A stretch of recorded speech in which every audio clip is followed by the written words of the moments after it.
છોટાઉદેપુર જિલ્લાના બોડેલી તાલુકા સેવા સદનમાં આગ લાગતા અફરાતફરી મચી ગઈ।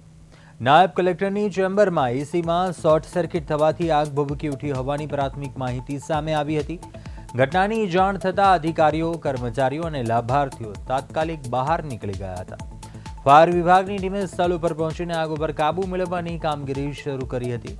બોડેલી સેવા સદનમાં આગ લાગવાની ઘટના સામે આવી। નાયબ કલેક્ટરની ચેમ્બરમાં આગ ભભૂકી ઉઠી હતી। જોકે શોર્ટ સર્કિટને કારણે આ આગ લાગ્યા હોવાની શંકા છે। જોકે તાત્કાલિક જ કર્મચારીઓ છે તેઓ બહાર નીકળી ગયા હતા અને ફાયરની ટીમને ઘટનાની જાણ કરવામાં આવી હતી અને ફાયર ટીમ તાત્કાલિક સ્થળ ઉપર આવી આગ પર કાબૂ મેળવવાના પ્રયાસ છે તે હાથ ધર્યા હતા।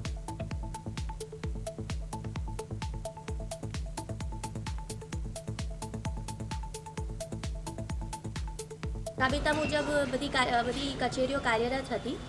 2:57-2:58ની આસપાસ મારી પાસે કોલ આવ્યો કે સેવા સદનમાં પહેલા માળે એસડીએમ ચેમ્બરમાં જે ફર્સ્ટ એસી છે ત્યાં શોર્ટ સર્કિટ થયો અને તેના કારણે પ્રાથમિક કારણે એવું જણાઈ રહ્યું છે કે આગ એના સદભાગ્યે કોઈ પ્રકારની હાનિ થઈ નથી।